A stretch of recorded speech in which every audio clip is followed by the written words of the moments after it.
Mic check. 1 2 1 2 1 2. What is up, my beautiful people?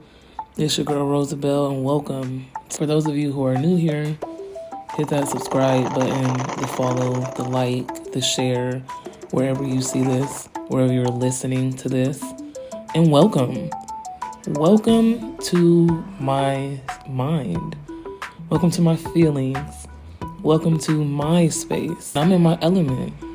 I'm in a space where I like to kick my shoes off and put my feet up, put my robe on, take my pants off, because pants are dumb, and just kick back, relax. I want to unwind from my day, unfold, and unplug. Nobody loves you like I do. Shit, devil. Okay, that's a check for y'all today. We can jump right into because, yeah.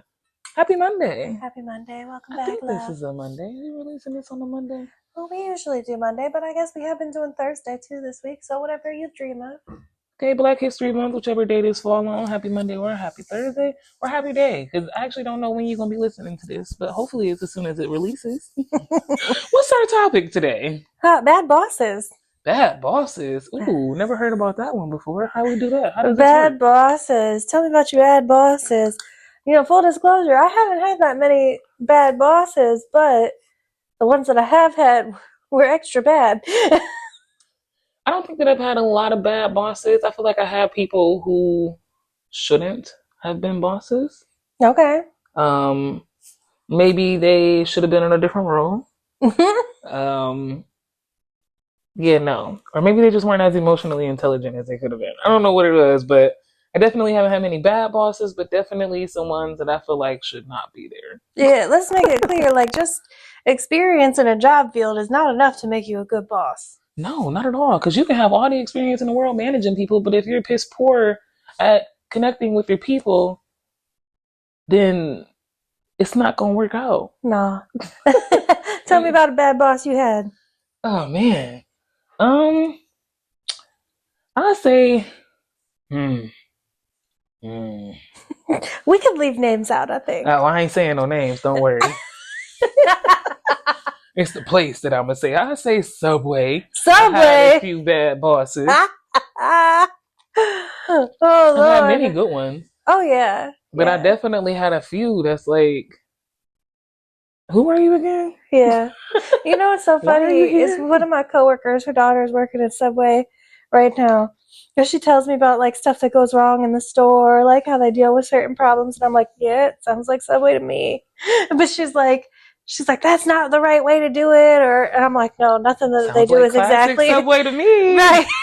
They don't do appropriate things there. I don't know if you knew that. Now, don't get me wrong, Subway is by far like the cleanest place that I've ever worked. But as far as like our stores, yeah, the stores were. But as far as like management, no, they'll put anybody in a management position. All you got to do is show up, and you can be a manager at Subway, and you only gonna make $10 doing it too. Man, that's the tragic part. Like, that's the tragic part. The way that the people be acting, and it's like, girl, you this little job, you ain't even making nothing. Are you a manager? Right. No. Right. So I think I know who you're talking about as far as your bad boss at Subway. You want to tell me why she a bad boss? Because she ain't had no backbone. Not a single piece of backbone. No, she didn't have a backbone, and that I think that's the biggest thing is having a backbone, being able to stand for yourself without anger. Because you're a boss, right? So you can't just be yelling at people. You know, I mean, people, we're human, so, you know, we get angry. Sometimes it happens. Accidents happen, you know. We get vulnerable sometimes. But I feel like in positions like that, and especially when either you're training, like somebody is new, or it's situation to situation for real. But I feel like that type of emotion should not come out in that moment. She like that's for a behind closed doors could not handle the emotion. Yeah. And I mean, I will give it to her. Stress is a big thing at Subway. Yep. You are very, very, very much stressed out running a like shift or whatever. First of all, not even just Subway, but being a manager is stressful. But she was either yelling or crying. Yep. Don't look at me like that. It wasn't no in between, and I feel like for me, it just created points where it's like, oh, you cry? Okay, now you respect me. I don't need to respect you. You know, it sucks, but it elevates the employee's dominance over the manager, and that's not a good position to be in either. No, and at the end of the day, she wasn't really good at her job anyway. No. You know what I mean? No, it wasn't the right fit. It would have been better like if they would have been more like maybe a crew member. I think it would have worked out a lot better. But I know when they moved on, you know, they found different employment, and I do think that it was a little bit more suitable. Yeah. So yeah, it's okay. Yeah, I can definitely understand that. I just think that, you know, in general, Subways will promote anybody to a manager, and they don't do anything to develop their managers or train their managers like emotionally or like to be managers. They just figure like, oh, you know how to make sandwiches, so we'll push you up to the next step. Oh, you know how to run a shift, I'm gonna push you up to the next step, and so on and so forth. And they figure, you know, once you know how to do inventory and you can, you know, do a schedule or whatever, like they're like, oh, you're a manager. It's like, oh, no. Exactly. Whereas other places that I've worked, in order to be a manager, they really do develop your sense of leadership, your emotional intelligence, and those pieces were definitely missing from people that I've had as managers at Subway. Although I will say I have also had some really amazing managers at Subway, but it wasn't because Subway trained them. It's just because they were amazing people. Right. Yeah. So before I move to that, do you think that this is like a random question, but do you think that I don't want to say underdeveloped skills, but companies who don't really pay attention to developing those managerial skills, like do you think that contributes? Do you think that's a big contribution? Like, do you think that if they would develop it, that even the people that we believe are bad bosses would be better? I mean, yes and no, because the first bad boss that I'm going to talk about was at McDonald's, and they definitely developed their people. I worked at McDonald's for like 2 whole months.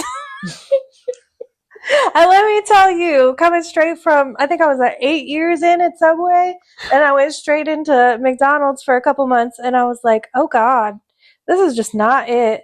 Like the structure and the setup and everything was just completely different. And I had this one manager who, like, she just loved to put me on all kinds of different places in the store that I just either was not trained for or did not want to be at. And so I would tell her, like, I preferred customer service roles. So being like at the front or working one of the windows, but I did not really want to be in the back cooking. And I knew that was my skill set too.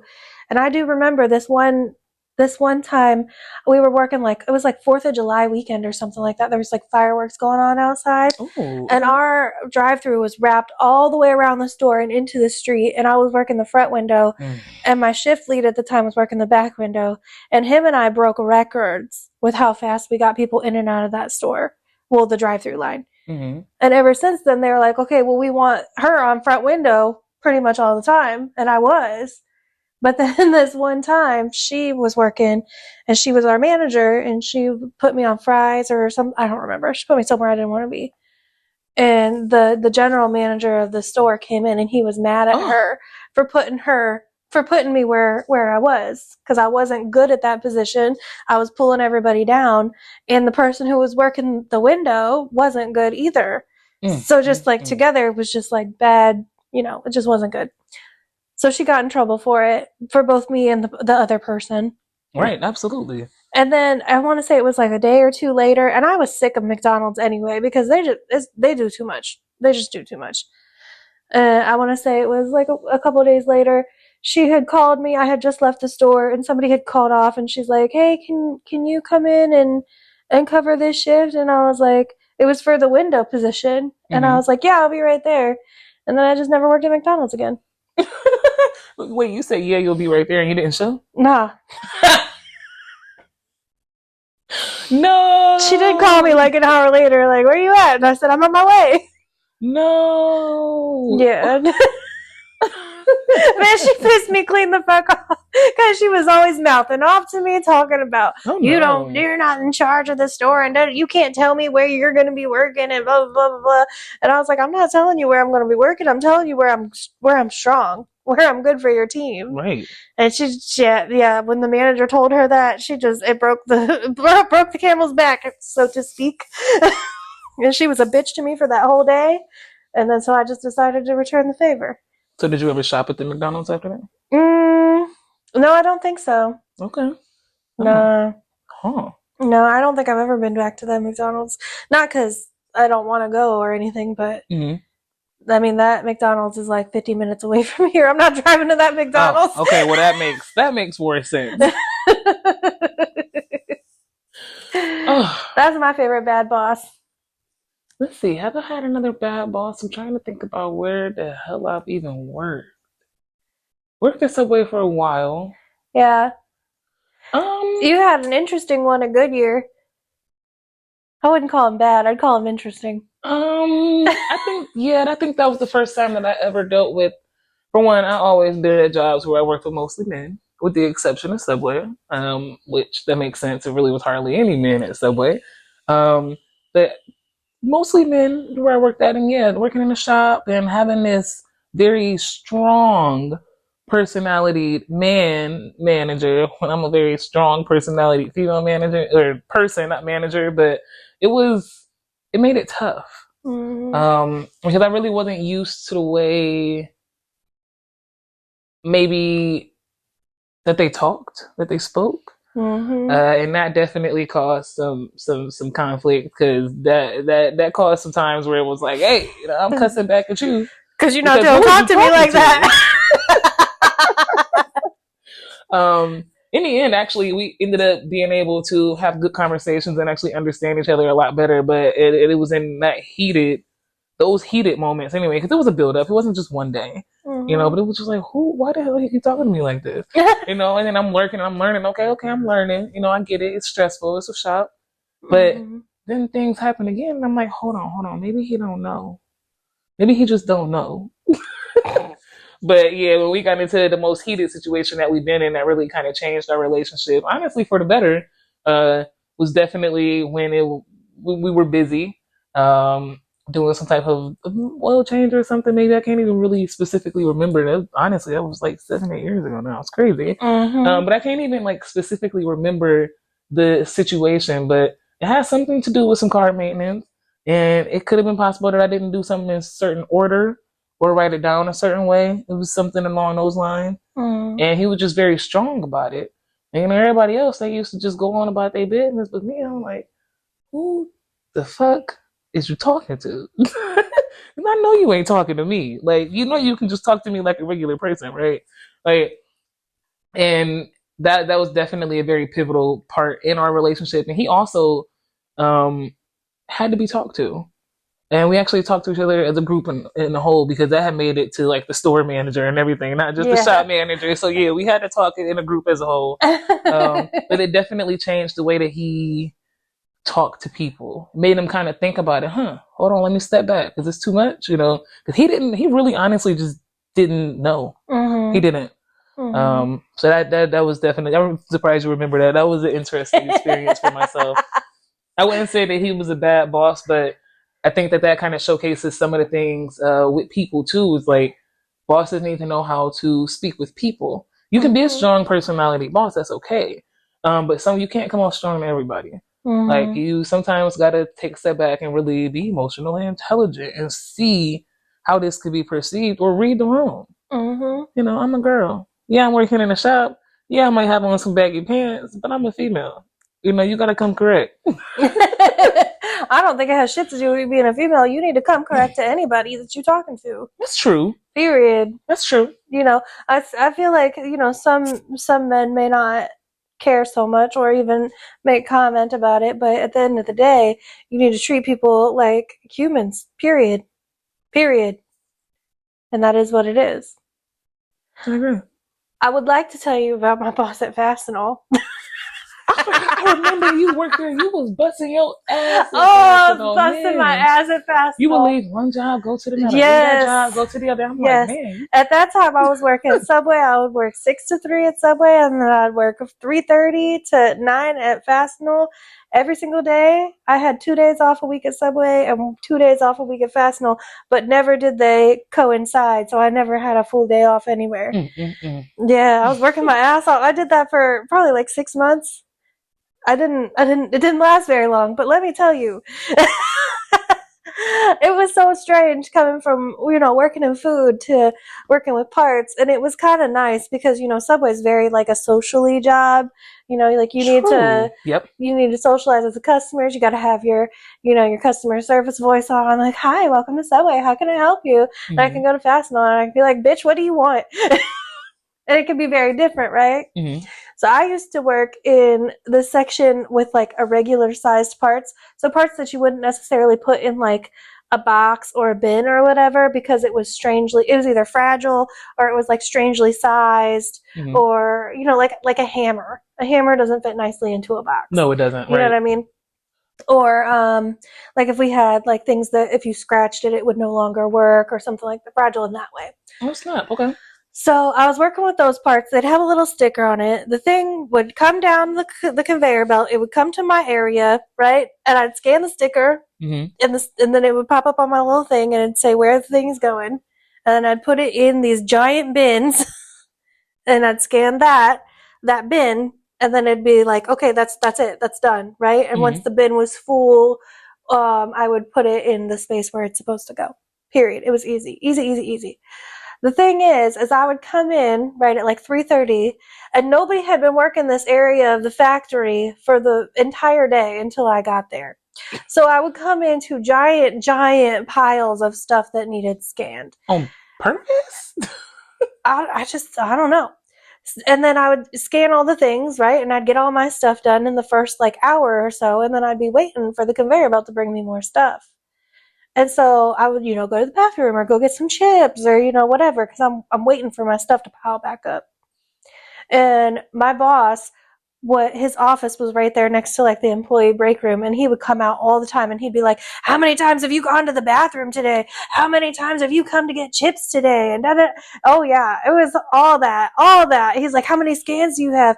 But the problem was he'd compare my scans from my first hour to, let's say, the second hour and the third hour, when I clearly wasn't having as many scans because there just wasn't as many products. Right. You know? Right. That makes sense. You can only have that many scans if you come into a bin and you keep a big bin every day. Right. So like 3 hours into my shift, he'd be like, what are you even doing out here? I've seen you in the bathroom 4 times. And I'm like, first of all, I can pee as many times as I want to. Secondly, if I want a bag of chips or if I want a pop or whatever, I'm going to go get it. And third of all my shit's gone. And he'd be like, well, then you need to go to another area and help them. I'm like, why? They ain't helping me. Right. I keep coming in here to this big pile of shit every day. No. Right. And he's like, well, that's not how you be a team player. And I said, I never gave a fuck about this team. The only thing I care about is you going to give me some money or I'm going to go home.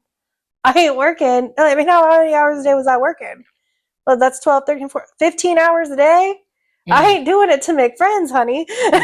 No, not at that point, because you did have that other job, honey. Not at that point, baby. No. And then he would do some weird shit. Like they had this contract that you had to sign when you were first employed, saying that if you agreed that you would always stay over when they asked you to, then they'd pay you like 25 cents more an hour or something like that.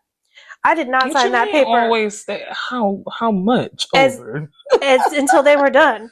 What? Right. And so if you signed the contract, you made 25 cents more an hour, but you always had to stay if they asked you to. And I did not sign that damn contract. I wouldn't have signed that shit either.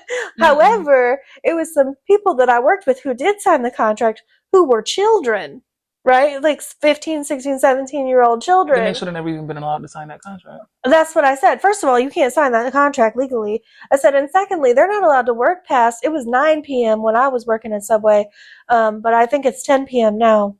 And it's still so many hours a week. Exactly. So if they work all them hours in one day, that's it. Exactly. So when I was working, I told the kids I was working with, like, they legally can't keep you here past 9 p.m., just so you know. And the group of kids would literally walk out with me at 9 o'clock and be like hiding behind me and shit. Like, oh, I don't want my boss to see me. And I'm like, it's fine. You stand right behind me. I will defend you, bitch. All you gotta do is call. You see that OSHA sign? Exactly. That's all you gotta do is call the number. And I did call OSHA too on them back.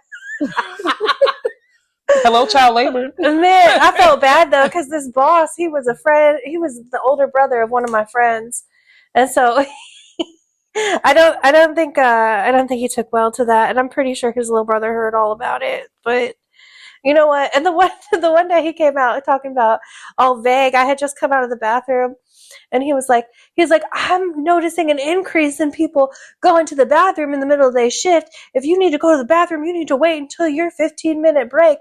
And I said, I see that you're talking about me, so you can just shut up and look at me.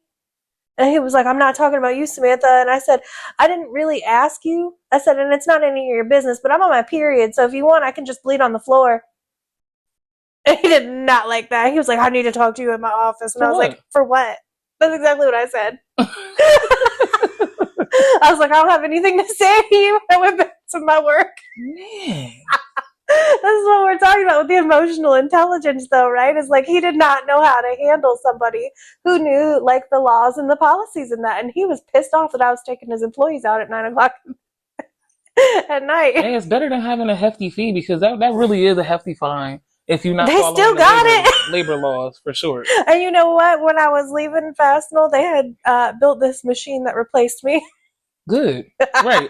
Right, because they can justify the machine. They can't justify the people, honey. They said the machine ain't going to mouth off like I do. It ain't going to mouth off, and it ain't going to run out of time. They can run that machine forever. Yeah, right? And then right at the end, they started having me load trucks instead of doing that because I said I wasn't taking their shit no more on that. So I would just be in there loading trucks. I didn't have to scan nothing. They were like, we're tired of hearing about her scans. You better be tired of hearing about my scans because, bitch, I ain't talking to you. Man, I never knew that you had that type of experience. Man. Fastenal sucked. You was really working like hell up there. I cannot believe 6 months. I'm proud of you. I don't know what they pay these days, but I know when I started working there, I'm pretty sure minimum wage in Ohio was like $8 something an hour. Mm-hmm. And I was getting $11 or $12 an hour at Fastenal. A lot of people worked at Fastenal during that time too. That was the place to work, and then they just start popping up everywhere. Fastenal here, like, damn, Dollar General. But I mean, I would come out of there like disgustingly dirty. Their factories are so nasty, just disgusting. You know, there would be people who, wore gloves and stuff. They take their gloves off, and their arms would be all black, and then their arms. Man, why so filthy? Oh, because you're sorting parts, maybe. Sorting parts, but we don't like manufacture or nothing there. We literally storage and sort. Nobody fucking cleans. Ooh, it's gross. I'd like drop a box on the floor and there'd be like a pillow of dirt. You see them goosebumps? Ugh, yeah, it was nasty. It was nasty. So I would literally have to come home, shower, go to bed, and then go back to Subway in the morning. You was tired as hell. But girl, I made money. You sure did. Yeah, that was, speaking of bad boss. Yeah? I did have another bad boss. I worked at this little drive-thru in West Side. Man, I forgot all about that. That's why I'm like, where all did I work? I remember I worked at this drive-thru in West Side, and I was working at U-Haul full-time. I was working at Subway. I was school full-time. And then I worked this little drive-thru on the weekend. It was open. I think I used to work from like right after I got out of Subway to like 2:30 in the morning. Friday, Saturday, and Sunday. And it was cool because it was lax, getting paid under the table. It was a lot of fun. I will say that I enjoyed the people that I worked with. But that boss, man. I remember the time I rung up a beer, and I rung up the wrong beer. It was like a couple cent difference. First of all, we ain't even gonna talk about the fact that there's a lot of things that he don't even pay for. Why? As soon as I rung that up and the car left, the phone ringing at the store. What did you just do? Did you just pay attention to what you rung up? Who the hell is this man talking to? I'm like, what are you talking about? He said, well, that beer costs this much and this one costs this much. Okay, you want me to give you 10 cents? Like, I mean, it ain't like it wasn't nothing that was going on all the time. That drive-thru be busy all the time. But that wasn't the first time also that conversations like that happen. He used to always blow down and come up in person and be talking about people. Maybe because it was the way we was interacting with the customers too long. Maybe it was because we would step outside to smoke. But yeah, that was definitely something that's like, again, the way you talk to people. Like for some reason, that's a common factor. It seems like, with the exception of maybe one or two, that's a common factor between like the bad bosses and the bad experiences that we had. It's like, really seriously, the way that you talk and interact with people. You really have to be an emotionally intelligent person when you're a boss, because you have so many people underneath you. Um, you could just really affect how the person even want to come to work. Like I'm mentally, I'm not. You're not about to do this to me. If I'm not feeling good mentally, and you making me feel like shit, I'm leaving. High turnover rate, and that's why you see all these places with the high turnover rate. So what's really going on here? Is it the management or is it the job? Right. People look at management first. Right. And let's be honest, like these days, jobs are plentiful. So if you don't like the person that you're working for, seriously, just leave. Yes. You will find something else. You will find another job. People are hiring like crazy. We need people out here. Shout out to us becoming entrepreneurs and, breaking away from that 9 to 5. But there is also nothing wrong with the 9 to 5, and there's always help wanted. Always help wanted. It don't matter what kind of field you in. I mean, every field these days needs people. So if you are not happy where you are, just go. Why don't we close out with a good boss? I was just about to say that. Look at you taking the words right out of my mouth. Who's your best boss? I've had some amazing bosses. I think the best boss that I ever had was my boss at U-Haul. You think? Yeah. Oh yeah. Oh yeah. I mean, I love my current boss now, but I'm still so new where I am. But the boss that I had at U-Haul, he was pretty dope. It was just a few of us when I first started. It was me and like maybe 2 other people. I think I worked at U-Haul for sometime maybe over a year to 2 years, something like that. But it was just us. He was always approachable. He corrected you properly when you did something wrong, take you to the side, take you to the back. I just feel like he was personable. But you don't have to be like too personal, but he was just, I think, feel like overall a good manager. We even had a time where it was just the 2 of us at the store. The 2 of us, only 2 employees. We would swap shifts. We had great communication. And when I wanted to work more, he would find other stores that I could work at, other hours that I could pick up. And I think that he was such an amazing boss. And we kept in contact for a little bit. But we usually don't stay in contact too much with people from other jobs, but we did stay in contact for a little bit. But I would say that he was one of the best bosses that I ever had. He was always there, always showed if there was available opportunities, no matter what it was. That's one of the reasons why we ended up being only 2 people there, was because one guy was in the army, so it's understandable, he was coming and going, but the other guy got promoted. He saw opportunity and said, hey, I really think that you would be great as a manager in a different store. So they had him apply for that a few times, and he was able to move on. But he just definitely was one of those bosses. So shout out to you. Shout out to him for sure. Boss. Yeah. What about you? I'm gonna go with my current boss. Okay. Yes. Go with my current boss. What I love so much about my current boss is she is there to direct me and guide me, and whenever I'm feeling uncomfortable or like not quite sure, she is always there, and she pretty much helps me find my own solutions. Like she'll just say to me, like, talk it out, tell me what you're thinking, essentially, and then like essentially I will talk myself into the solution eventually with her guidance. You know what I mean? She never says to me like, oh, it sounds like this is right or that's right. She'll say like, well, it sounds like you've already kind of decided based on what you're telling me.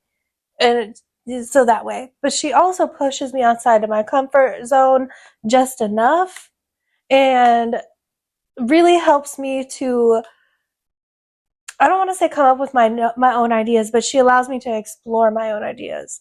So like if I'm telling her, like, oh, I think that this is a problem because of whatever, she will do what she needs to do to either try to solve the problem or allow me to solve the problem. Okay. So like a really good example of that is I noticed that when I first was starting, we didn't do like like I call them a round in the mental health pod, where you like go around and just at least touch base with every single person, because we just didn't really have the time for it. And I came to her and I said, I really feel like if these are the people that we consider to be the most mentally ill in the entire jail, we need to be spending more time with them. Mm-hmm. And she took that and she said, we actually used to do it this way. She said, but it'd be really nice if we did it this way. And between, her and I talking and the other people in the office talking, and then obviously other people in the facility as well had their input, we came up with doing it this way. Mm-hmm. Or like she came up with this newsletter that we're doing. And I have put a lot of stuff into the newsletter, but she also gives me feedback about what I'm doing well and what I'm maybe not doing so well. Good. Love to that make constructive it, criticism. yeah, to make it really like the masterpiece that it has become. And I just think it's so cool, because there's no way that any of us would have enough time to do that. I love those types of feedbacks. And that, again, similar common thing. Yeah, I love that type of feedback. I feel like that well-roundedness really makes a good boss. Mm-hmm. Yeah, so I'm going with my current boss. I love it. Thank you for sharing. Thank you. And thank you all for tuning in today on this episode of Bad Bosses. Have y'all ever had a bad boss? Or have you ever had a really, really good boss? Because we ain't just about to highlight the bad. There's always some good. Let us know wherever you listening to this, in comments, social media. Let us know, either or. Anyway, I love y'all, and don't forget that you are worthy. You will always be worthy. And don't let anybody tell you that you ain't worthy, because you can do anything that you put your mind to. Love you, bye.